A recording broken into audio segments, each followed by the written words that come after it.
হরে কৃষ্ণ, রাধে রাধে বন্ধুরা। আজ ছোট্ট একটি সংক্ষেপে আলোচনা করব কি রত্নাকর দস্যুর জীবন কাহিনী। এই রত্নাকর দস্যু কে ছিলেন আর তার পরজন্মে তিনি কি হলেন। শাস্ত্রে কি বলেছেন?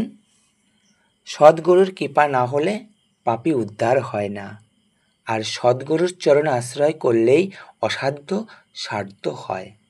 যেমন রত্নাকর ছিল একজন দস্যু। তার জন্ম ছিল ব্রাহ্মণ বংশে, কিন্তু সে আজ কর্মদোষে পাপী হলো। হ্যাঁ বন্ধুরা, একদিন রত্নাকর ডাকাতি করতে গিয়ে দুজন বৈষ্ণবের সাথে দেখা হয়। তারা হলেন সদ্গুরু এবং তাদের ধরে বেঁধে রাখে। তখন ওই বৈষ্ণব দুজন বলতে লাগলেন, হে পাপী, তুমি কেনই বা আমাদের আটকে রেখেছ, কেনই বা আমাদের বেঁধে রেখেছ? ওই বৈষ্ণব দুজন কে ছিলেন? ব্রহ্মা আর নারদ ছিলেন। তাই ব্রহ্মা ও নারদ একদিন কথোপকথন করছিলেন যে আজ আমরা রত্নাকর দস্যুর কাছে যাব, আর রত্নাকর দস্যুকে আজ আমরা পরীক্ষা নেব। রত্নাকর দস্যু ওই বৈষ্ণব দুজনকে বলল, তোমাদের ঝোলাতে কি আছে তা আমাকে দাও, আর তাহা যদি আমাকে না দাও এখনই আমি তোমাদের মেরে ফেলব। বৈষ্ণব দুজন বলে উঠল, তুমি কি জানো না জীব হত্যা তো মহাপাপ, আর চুরি করাও মহাপাপ। রত্নাকর বলে উঠলেন, কিসের পাপ? আমার কোনো পাপ পুণ্য বলে কিছু নেই, এটা আমার হচ্ছে কর্ম। জেনে এই কথা বললেন, বৈষ্ণব বলে উঠলেন, আচ্ছা, তুমি যখন বলেছ তোমার পাপ বলে কিছুই নেই, তাহলে তুমি আজ তোমার বাড়ি গিয়ে তোমার বাবা মাকে জিজ্ঞেস করো যে পাপ বলে কিছু আছে কি না। রত্নাকর কী করলেন? তার বাড়ি এসে তার মাকে বলল যে আমার পাপের ভাগ কি তোমরা নেবে? তখন তার বাবা ও মা ও বউ সকলেই বলে উঠলেন, আমরা কেউ তোমার পাপের ভাগ নিতে পারবো না। যেই না এই কথা বললেন, বলার সঙ্গে সঙ্গে কী করলেন, ওই রত্নাকর সেই বৈষ্ণবের কাছে গিয়ে বলল যে বৈষ্ণব, আমার তো পাপের ভাগ কেউ নিল না, তুমি আমাকে কৃপা করো আর বলো আমি এখন কি করব।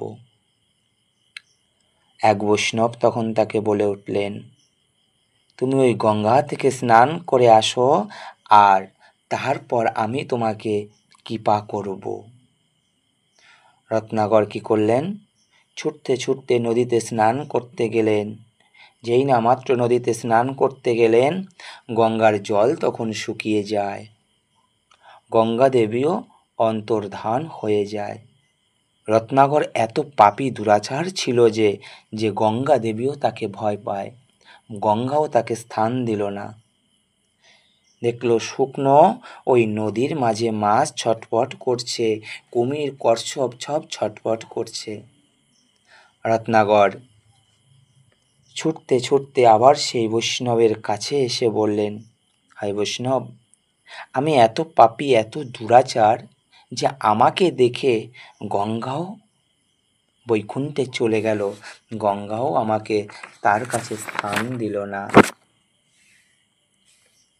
তারপর ব্রহ্মা কী করলেন, তার কুমণ্ডলী থেকে জল দিয়ে রত্নাকর দস্যুকে স্নান করিয়ে তাকে দীক্ষা দেয়, আর বলে তুমি রাম নাম জপ করবে। কিন্তু রত্নাকর যে এত পাপী ছিলেন যে তার মুখ দিয়ে রাম শব্দটা আসে না, তার মুখ দিয়ে একমাত্র মরা মরা শব্দ আছে। আর যেইখানে তাকে দীক্ষা প্রদান করেছিল তার পিছনে একটি মরা কাষ্ঠ ছিল, একটি মরা গাছ ছিল। তাই রত্নাকর মরা মরা জপ করতে করতে একদিন তার মুখ দিয়ে রাম শব্দ আসে। যেই না তার বদনে রাম শব্দ আসে, ওই মরা বৃক্ষটা কী করলো, শাখা পোশাকায় ফুল ফলে ভরে উঠল। হঠাৎ ব্রহ্মা আর নারদের মনে পড়ল, আমরা তো রত্নাকরকে সেখানে দীক্ষামন্ত্র দিয়ে বললাম রাম নাম জপ করতে, যে সে আছে কি না আজ আমরা গিয়ে দেখে আসি। কি করলেন ব্রহ্মা আর নারদ? যেই না মাত্র ওই বন দিয়ে যাচ্ছেন, দেখলেন গুনগুন শব্দ হচ্ছে। কোথা থেকে?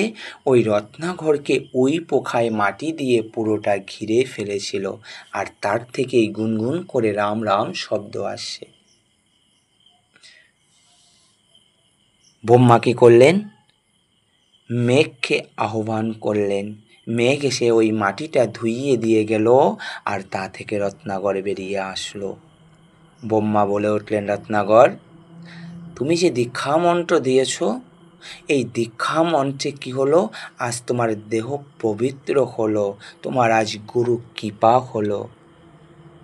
তাই রত্নাগর, তুমি যখন পুনর্জন্ম পেয়েছ, আজ তোমাকে আমি নাম দিলাম। কি নাম? আজ হতে তোমার নাম হবে বাল্মীকি। আর তুমি রামায়ণ রচনা করবে।